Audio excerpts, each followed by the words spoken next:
March catch up. That's right. This is the monthly video that I make every single month that I wrap up everything that I watch in that particular month. I call it the catch up because it doesn't really necessarily mean that everything that I watch in March came out in March. It might came out in January or February, whatever. In this month, I just catch up and sum up everything that I watch. If you're new to the channel, thank you very much for being here. I don't think I'm gaining subscriber. I don't really know. I don't check that very often. I don't really care about that anymore. But if you're here, thank you very much for being here. And the premise of the show that I do monthly is really just wrap up everything that I watch and what I recommend, what I don't recommend, and separate them into a few categories so that to make it easier for you guys to reach out to these films that you may have never heard of before, and then put it on your radar. So if you're interested, you can totally go check it out yourself. And I think that's the whole point of the show, right? Just recommending stuff, talk about things that I like and what I didn't like and thought it's just meh. So yeah, that's the entire show. So what I do in these videos is I separate them into four categories: play, stream it, go to the theater, and must watch. Must watch will always be that top list. So it's like you have to watch it no matter what. But everything else, I always say this, just because the film is or a show is in the streaming list doesn't mean it's better or worse than the go to the theater list. I just think these are the kind of condition that you can enjoy these films and shows the best you can. Go to the theater or stream it, wait for it, whatever. I think maybe you should watch all of them, but it's just how you watch them. I don't know if it makes sense, but in my mind it does. So before I get into the list, I just want to catch up to things that came out last year, because there are a couple of films from last year I didn't watch, and I caught it. Cold War, I absolutely loved it. Shoplifters was a really, really good movie. Black Mirror Bandersnatch, I watched it. I'm so confused. I was planning on making a video on it, and then I watched it and I was like, okay, there's no way I'm gonna make a video about this because it's way too confusing for me. It's like a mind fuck. I have no idea what they're trying to say, and I just don't feel the drive to dig into it. Vice, I watched it. I thought, yeah, it's not my type, it's not my thing, but if you enjoyed it, I totally understand it. So these four films, I caught it. And let's just jump into the March catch up, everything that I watched in March. Starting with the playlist. I call it the playlist because I still don't have a better name for it. These are the films that I think you should watch it at home and just wait for the streaming service or rent it or however you want it. Play it at home, but I don't think you have to pay 100% attention to it, because there are scenes in there that you can really just take out and it wouldn't matter to the story, because there are a lot of fillers in there. But I'm not saying that they're bad. It's just saying that there are definitely things in there that makes your attention go elsewhere. Maybe go on your phone for a few seconds or a few minutes, or do other things. Go get a cup of water while still playing, and then you come back. You won't miss anything. First one being a Vigilante. This is an indie film starring Olivia Wilde. I saw the reviews were pretty good, so I watched it. I thought the film was okay. It was okay, but it's really slow. I think the pacing is really slow.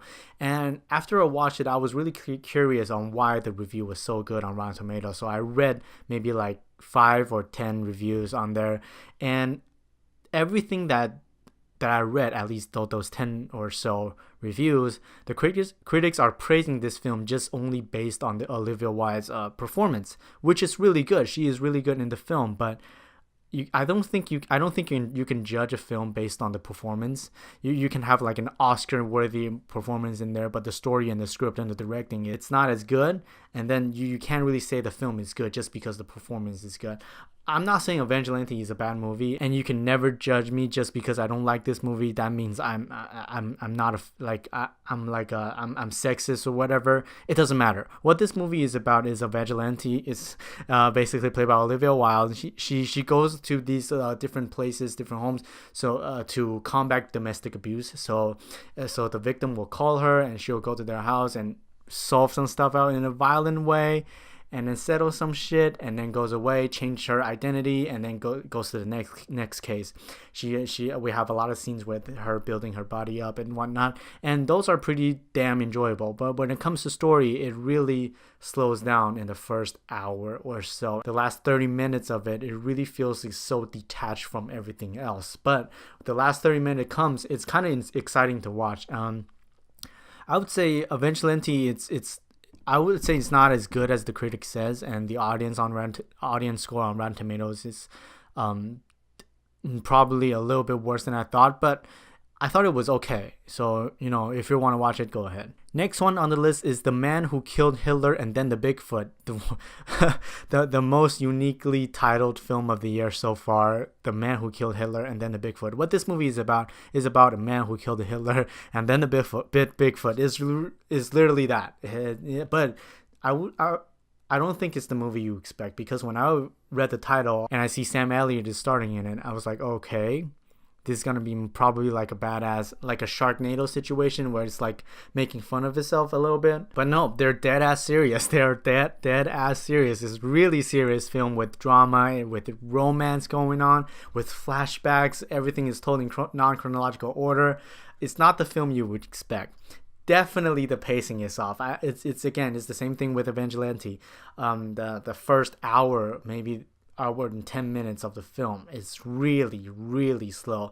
We see Sam Elliott go about his day in, day out, day in, day out. That's it. That's the entire first hour of the film.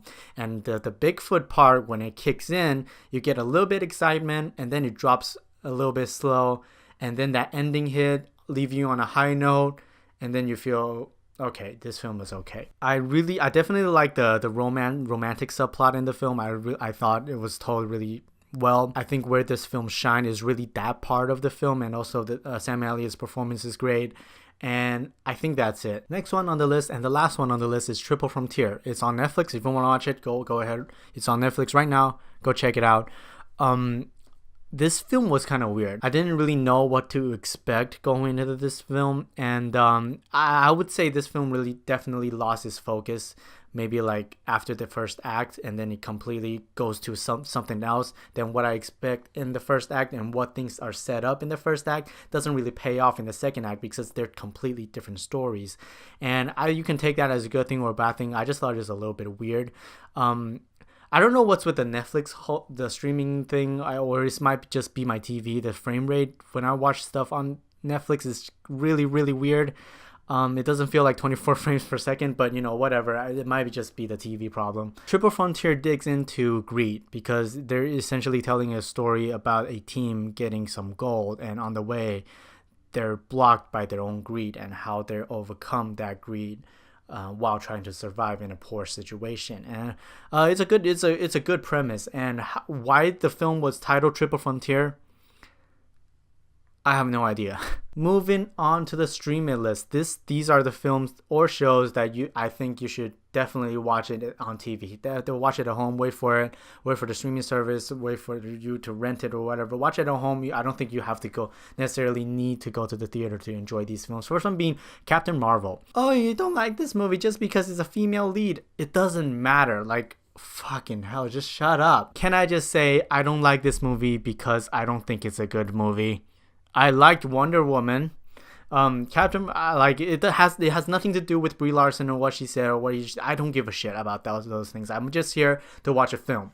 And I would say if you enjoy MCU films, by this point you're still enjoying MCU films, Captain Marvel is more of the same thing. There's really nothing else to it. I thought we were watching Captain Marvel, this main character, trying to figure out her past, where she came from, what's her purpose here, or figured out something out herself, her backstories with flashbacks or whatnot. And we just followed this main lead character with so little energy. I think it could be the indie direction, or it could be Brie Larson's performance.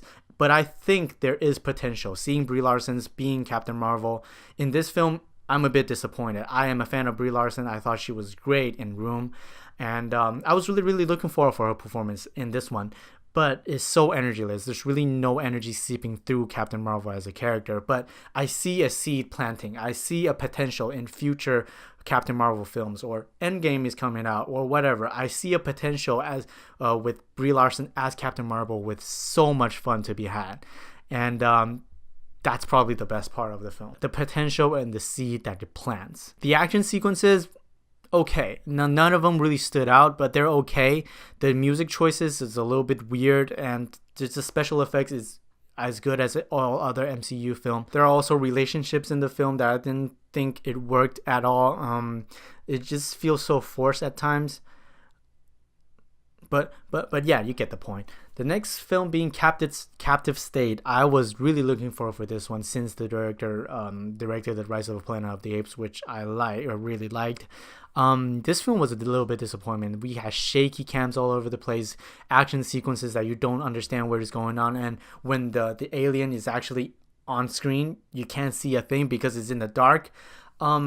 There are reviews out there saying that this is like not a typical sci-fi film and not a general audience will like. Definitely, yes. I don't get it. There's just something in the story that it sets up, but it never got paid. We never got it paid off.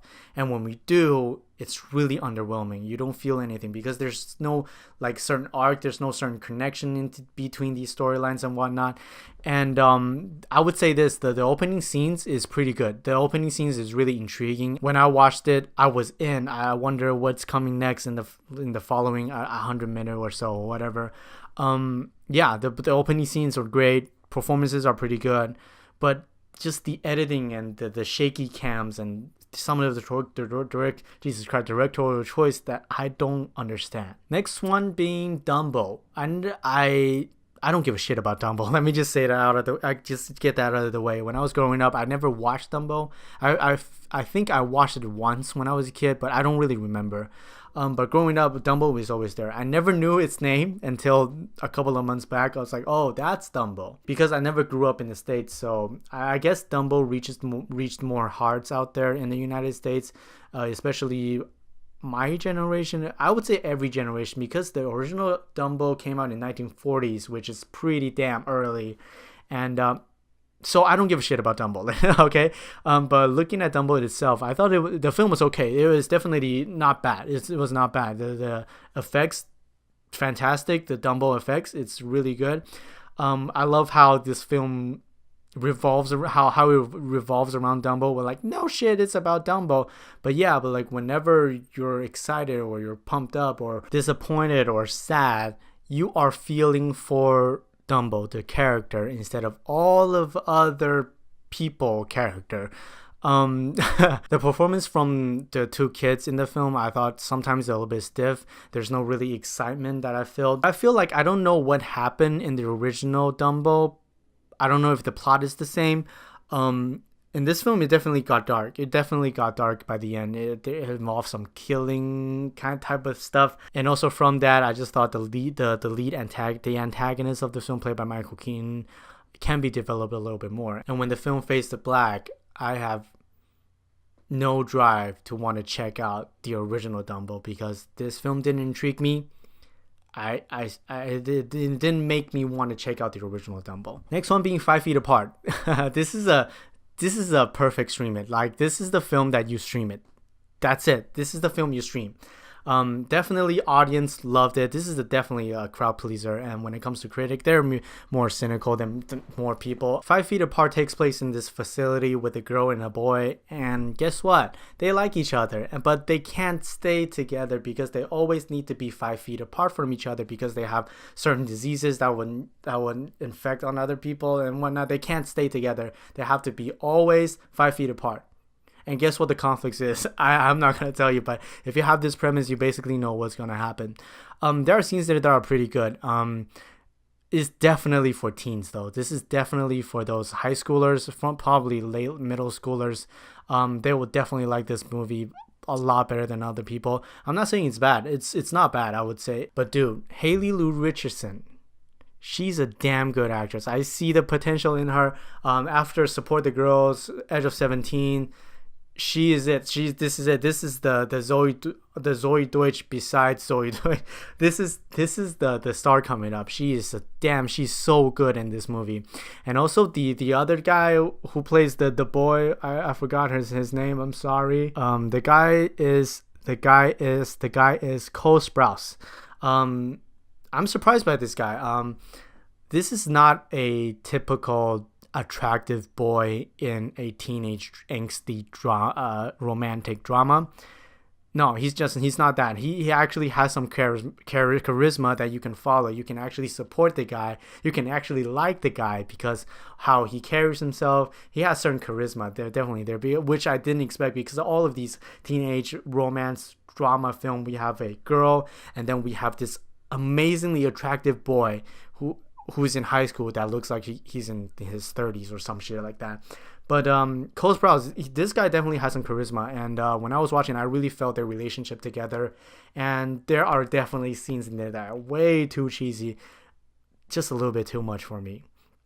But if you're a teen, fuck, this is like fucking, I don't know, Casablanca to y'all. Next one being Nancy Drew in the Hidden Staircase.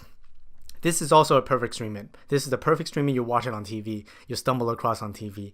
And just by the way, before I get into this, who the fuck did the poster of this film? It looks so terrible. What the fuck is this? It feels like an amateur Photoshop guy or girl just slammed them together in 5 minutes, and that's it. This is the poster for Nancy Drew. I didn't know shit about Nancy Drew before walking in. It's a little bit fantasy, horror, thriller-ish type of movie for kids. This is definitely for kids. And after seeing this, I really like Sophia Lillis, I believe that's her name. Her portrayal of Nancy Drew, she gave so much energy to the character. That's the best part of the film. The performance from Sophia and the characterization of Nancy Drew is also really intriguing. This is just this kid trying to have fun, is really curious and trying to solve this little mystery that's going on in her own head. And it's definitely interesting in that part. Definitely for kids. It's not bad. It's not a bad film. The last one on this list is The Beach Bum. I did not like Spring Breakers. Let me just get that out of the way. But I will come back to that later. But before I say anything, to all of y'all who watched The Beach Bum, who went to the theater and watched this film and walked out absolutely hating the film, I have one question for y'all. What the fuck did you expect, right? I walked into Spring Breaker not expecting anything, and I didn't like it. I thought that was boring. There's no plot, it's just an imagery like music videos and whatever. But then when I see Beach Bum, I didn't hate it. I didn't dislike this movie because I know exactly what this movie was. I don't watch any trailers. I just don't watch any trailers. And same case go to The Beach Bum. I never watched any trailer about this film. Only thing that I knew from it is the poster. But I will assume this. I would say people who don't watch trailers are definitely minorities. I don't think a lot of people are doing that. So I would just assume everyone who walked in the theater to watch The Beach Bum watched the trailer. That's why they're there in the first place.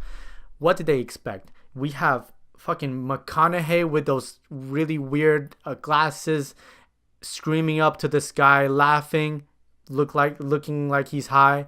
We have Snoop Dogg and the cast list. We have Zac Efron with that weird ass beard. We have this poster. After you see the poster, after you see the title, The Beach Bum, and then you walked in hating the film, I don't understand it. I feel like The Beach Bum is exactly what I thought it would be, and I thought it was okay.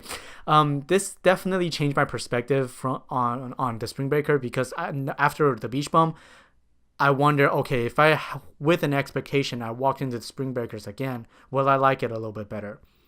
That's definitely like something that I would like to find out in the future. But The Beach Bum I would just walk in expecting what you would get. It's about this bum who's high all the time by the beach. That's it. But there's like this thing that the filmmakers hit by the end of the film, a message that he's trying to send, which I thought was kind of beautiful. At least. So, definitely go in cautious. Next list being theater. Go to the theater list. These are the films that I think you should definitely enjoy in theater the best you can. If they're still screening near you, definitely go to the theater to enjoy these. I think that's the best way you can enjoy these. First one being Apollo 11. This is good. I don't have a lot of things to say about the film except for the editing is hella good. The editing, it just blew my mind. It's so good. And the score, I'm still listening to this day. The score is also really good. They remastered the imagery so well. You see every grain of it. It's awesome. It's fantastic. And just how everything was put together was fantastic. And I watched it in IMAX. Go ahead. Apollo 11 was really good. All right. Sorry. Camera angle changed. My camera ran out of battery. Fucking hell. Next one being Everybody Knows. This one surprised the hell out of me. It's a Spanish film. Penelope Cruz and Javier Bardem is in it. They're having fun. The couple is having fun. This film really surprised me on how good it was. I almost put this on a must watch. Almost, because there's this one flaw in the film that I can't really overlook. Every time I think back at it, there's thing that's bugging me. That's the first act, the setup of the thing. Everybody knows about this family going to a wedding, and then on that night, the daughter went missing, and they're trying to find her. And on the way, some family drama from the past gets bring up to attack each other, and their dialogue is so well written. They're trying to get that character's dark past and bring that up to attack that character, and it's so interesting. The dialogue is fantastic, but as a person who don't know anything, who don't know Spanish, how they deliver the lines might be more interesting if you are a Spanish native. But watching the subtitles and everything, the dialogue is so freaking good. But the only problem I have with this film is really, I would say there are two. Well, anyway, I think the setup is a little bit too long. Maybe 10 minutes too long. The film overall, I think it's just a little bit too long. Maybe you can trim off 5 to 10 minutes definitely, but especially on the setup. The setup is a little bit way too long. And also the ending, I really wanted them to have a build up to that ending, except instead of just, hey, this is the ending, this is what's up. But overall, Everybody Knows surprised the hell out of me. I really like this movie. Next one being Gloria Bell. Sebastian Lelio, I don't know how you pronounce it. This guy is good. This guy is freaking good. Have you seen Gloria? His first directorial debut, I think, the feature debut. If you have seen Gloria Bell is the exact same thing of Gloria. Gloria Bell is the exact same thing of Gloria. It's just like the director said it himself. It's basically the cover of the first film. It's just with a different cast with a different language, and it's a cover. Yeah, right. Everything is the same. If you have seen Gloria Bell is exactly the same, except for Julia Moore is in there. Shot for shot, beat for beats. Like, it's dialogue to dialogue. It's the same thing, but just with different culture. I think that's what the filmmakers are going for. I listened to some interviews from the cast and the director, and they're saying like it's just for fun. It's like this switch of culture, trying to bring this to like a mainstream Hollywood with a different language, with a new cover and everything. That's the whole thing about Gloria Bell. I don't really get it, but the performance from Julianne Moore was fantastic. There are things I think there are two things, like two shots that they took out from the original Gloria. I don't really get it though, but it's still pretty damn good. I really liked Gloria. So Gloria Bell, if you liked Gloria and don't like Gloria Bell, sorry, then I don't really understand. Next one being The Hole in the Ground. This film was also a surprise for me. You would definitely go to the theater if it's still screening. It's limited release, so if it's still screening, go ahead. It's a horror film. It's what is it called? It's a subgenre of possessed kid. We just got one of those a month ago or 2 months ago with the Prodigy. I found this one significantly better than the Prodigy because it has a little twist on with the possessed kid concept. It has a little bit like a cherry on top, like a little twist at the end that I really liked. And there's this one scene near the end that gave me goosebumps. Like, yo, that's creepy. That's a creepy ass imagery. I love it. And The Hole in the Ground, I really appreciate it for what it is. It's not trying to be anything else. It has his resource and made the best out of it. This film is so quiet. It's so mundane. It's so down to earth. It quietly sets up all of these scenes and scares that pays off. The only problem with the film is definitely the pacing. I thought there are definitely things that the filmmakers or the writers can add more stuff in it to make it more exciting so we can get more ups and downs along the way. But when you watch this movie, you need to be patient because it does pay off in the third act. And it's just a really quiet horror film. We don't get that too often nowadays, and I really appreciate it. That one scene that gave me the chills, yo, that scene was great. Next one being the Lego Movie 2, the second part. I don't understand the Lego Movie 2, the second part, but we will never get that. We will never get that magic from the original, the first Lego Movie, because that when that came out, that when that twist ending came, it blew my mind, and it almost got me. We're never gonna get that ever again from the Lego Movie 2. The first one is definitely better. I just found what's lacking in the second one is really the plot. I don't really like. It's a really typical, oh, bad guy come here, good guy trying to get to the bad guy, but then there's a little twist, and then the twist makes you rethink the entire film, and the entire film suddenly just falls apart because it doesn't make sense anymore. That's the Lego Movie Part 2. But just by the way, before ending this little section, I just want to give a shout out to things that nobody seems to give a shit from these Lego movies. The voice acting is fantastic, especially the Unikitty, right? That's her name. The kitty character, voiced by Alison Brie. Perfect casting. Who would have thought? Perfect casting. That's the best casting of the entire film. Unikitty by Alison Brie. Very nice. The last one on the go to the theater list is Us. I watched this only once, so but I would definitely go back to the theater and watch it again to see, to notice more things, to see it in a different perspective and whatnot, because this film urges you, it asks you to go back and watch it again and again and again, and I like that kind of movie. Us is that. Jordan Peele did it again. His direction is fantastic in this one. It's such a unique take on horror, how he builds suspense with little moments, with little sound design or little sound effects and little beat in a scene. He controlled it so well. It's felt so seamless at times, and it's creepy.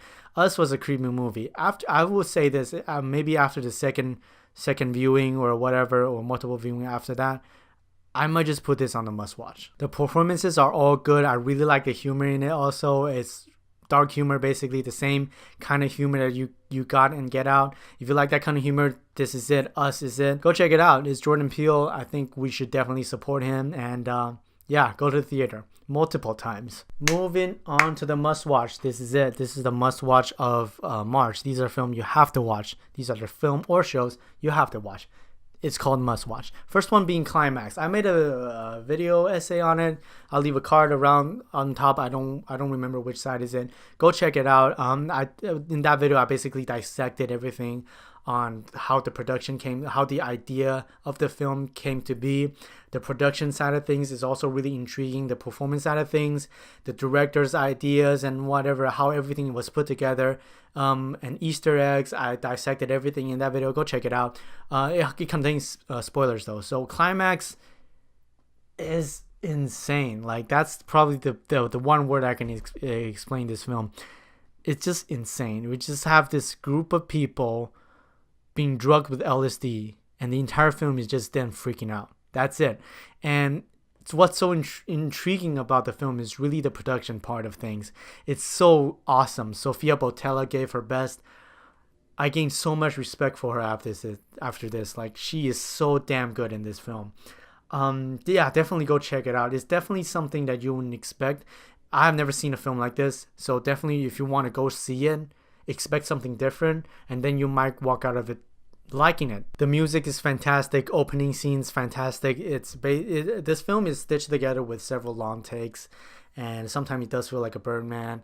That's the interesting part of things, right? They're trying to show you things in real time, how it went down minute by minute. And I would say this Climax is definitely an art piece. It's not like a traditional film. It's just about a group of people losing control. That's the art of it. My voice is going away already. Next one being Dragged Across Concrete.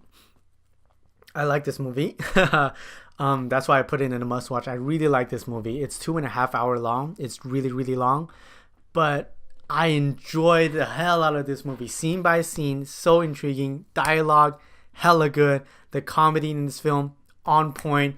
The performances are fantastic. Cinematography, beautiful. It's just this beautiful story. It's also like a social statement, but it's definitely like a Blind Spotting from last year. It's not The Hate You Give. It's not anything that put politics before everything. It has a way of blending those social statements or whatever it's trying to say with effective, like intriguing storytelling, story that we can actually get behind, story that we want to see.